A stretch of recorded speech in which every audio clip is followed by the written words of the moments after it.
kami udah ngetes mobil ini sejauh 1000 km lebih. Dan rasanya pantas untuk menilai mobil ini bagaimana karakternya. Dan kami sih terkesima dengan performa dan terkagum dengan efisiensi bahan bakarnya.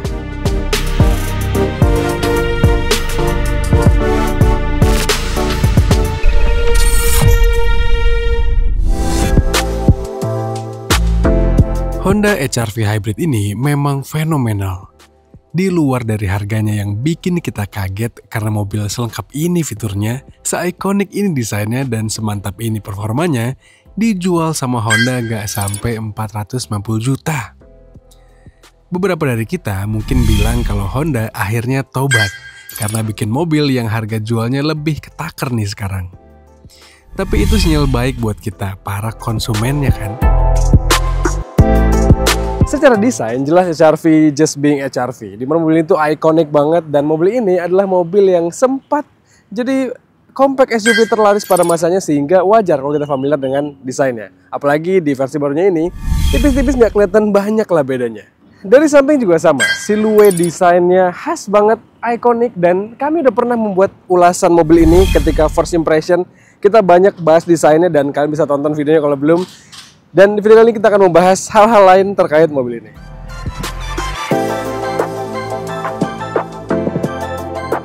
Tapi ada beberapa hal dari desain mobil ini yang menarik dan baru kami temukan saat mengetes dalam jangka panjang. Nih, kalau dari luar sih, penggunaan roda yang pas dan ban yang berkualitas gini bikin mobil performanya terdongkrak. Tapi yang menarik juga ada di desain dalamnya, di mana Honda merancang HR-V RS ini sangat baik secara akomodasi. Bagasinya lega, bisa diekspansi dan punya banyak kompartemen penyimpanan. Terus juga ini nih, jok belakangnya bisa kita angkat bagian alasnya. Jadi buat bawa barang yang ukurannya nggak umum harusnya lebih mudah nih.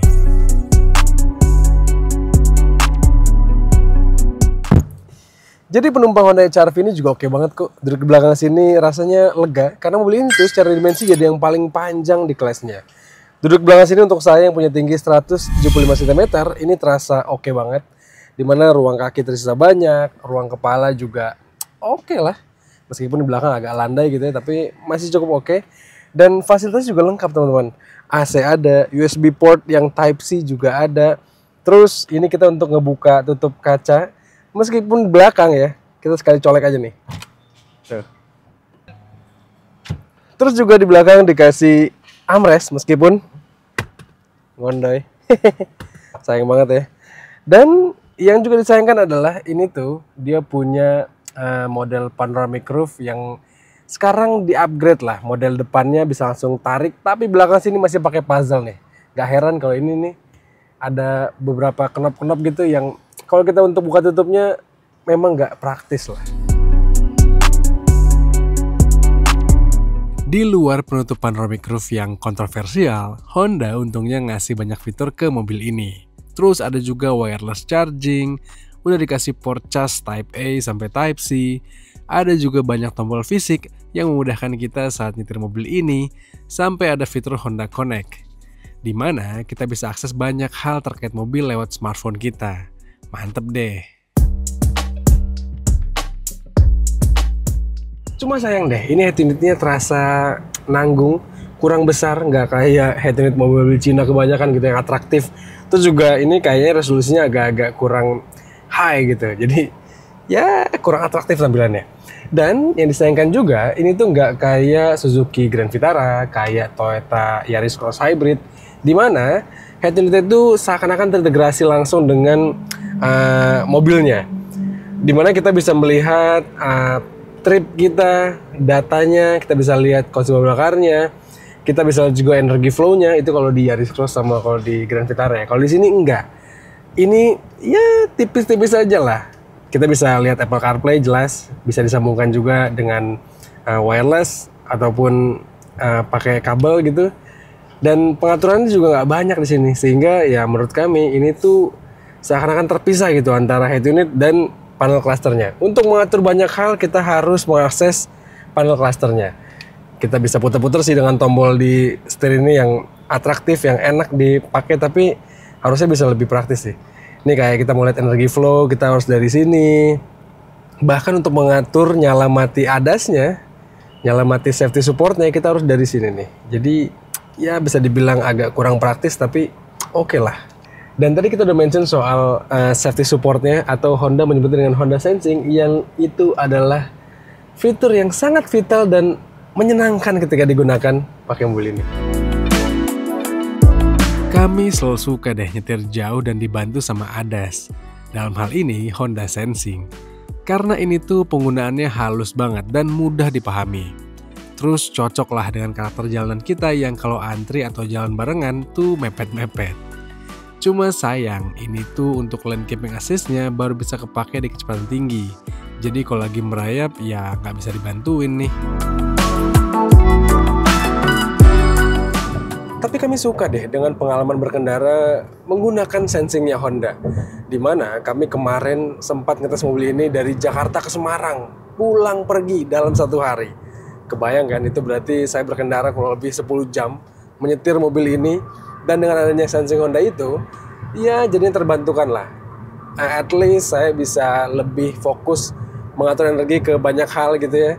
Nggak hanya melulu berkendaranya gitu. Dan itu terbantukan banget.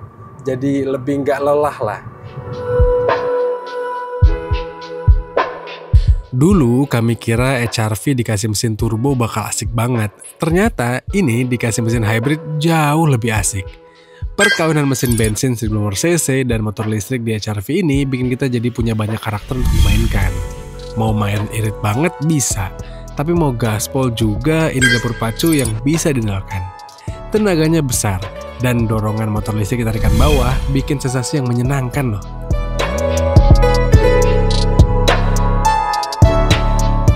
Yang juga asik dari mobil ini tuh adalah kalau mesin bensin lagi bekerja, kita tuh bisa nggak ngeh, kita tuh bisa nggak sadar lagi kalau ternyata udah bekerja karena minim sekali getarannya. Ya kecuali kalau kita lagi pakai mode sport gitu ya, terus kita becek gasnya, wow, baru kita akan ketahuan ternyata lagi bekerja mesin bensinnya. Tapi itu tuh karena raungan suara mesin yang tembus ke dalam kabin. Yang artinya mobil itu memang kekedapan kabinnya nggak begitu baik lah ya. Dan itu jadi PR-nya Honda sih harusnya. Tapi yang harus jadi sorotan bukan itu, melainkan bagaimana efektifnya Honda merancang sistem hybrid di mobil ini. Mobil hybrid ini memang paling efisien saat dipakai di perkotaan. Dipakai stop and go, mobil ini bisa dapat 21 km per liter dengan mudah. Tapi dipakai rute tol yang konstan eco driving juga ternyata bisa dapat 23 km per liter. Nah, yang menarik, saat mobil ini kami tes jalan jauh dari Jakarta ke Semarang. Mobil kami isi 3 orang dewasa dengan barang bawaan yang gak sedikit lah. Terus karakter berkendaranya agresif dan sesekali ganti mode sport. Ternyata mobil ini di tes full to full bisa dapat 17 km per liter loh. Hitungannya sih irit ya. Ya memang harus diakui kalau plot paling efisien pakai mobil hybrid itu adalah di rute perkotaan, dimana kita sering stop and go, kita sering menggunakan baterainya dan jarang menggunakan bensinnya. Sementara kalau kemarin kami tes dari Jakarta ke Semarang, kita tahu lah ya rute Trans Jawa itu adalah rute yang sangat menantang, rute yang sangat menguras endurance mobil, dimana kita sering bermain di putaran tengah ke atas. Artinya mobil ini tuh sering menggunakan mesin bensinnya dan bensinnya sering terkuras. Meskipun ya dapat angka 17-an km per liter itu menurut kami not bad dan ya bukan sesuatu yang buruk, nggak boros juga. Dan kalau kita bicara soal bukan sesuatu yang buruk, yang menyenangkan adalah nyetir mobil ini tuh Honda just being Honda, membuat mobil yang karakternya itu sharp, karakternya tajam, sportinya dapat banget. Dan ya kita pakai keluar kota, dipakai di rute tol, dipakai di rute perbukitan, ini mobil yang menyenangkan teman-teman. Nurut banget handlingnya, tajam, nimble, lincah. Wow, kami sih suka. Dan menurut kami, kalau kalian-kalian yang suka menyetir, senang berkendara, pastinya akan terpuaskan dengan Honda HR-V RS ini. Meski harus diakui, karakter berkendara yang ikonik ala HR-V ini mungkin gak cocok buat sebagian orang karena shocknya terlalu kaku. Tapi bagi yang jiwanya muda sih akan seneng banget pakai HR-V ini. Bicara soal pakai HRV sehari-hari nih ya, menurut kami, kalau kalian nggak butuh fitur-fitur ini, tuh kayak panoramic roof yang nggak praktis bukanya, auto wiper, dan lainnya, mending beli HRV hybrid tipe bawahan dikit kali ya. Lumayan loh, bisa hemat hampir 30 jutaan. Toh tetap ikonik dan dapat embel-embel modulo gitu loh.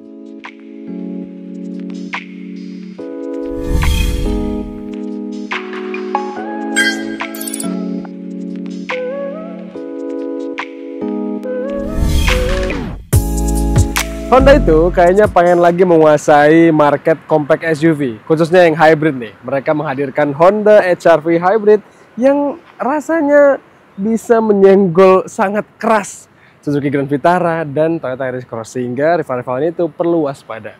Karena bukan tidak mungkin kalau mobil ini adalah mobil yang terbaik di kelasnya.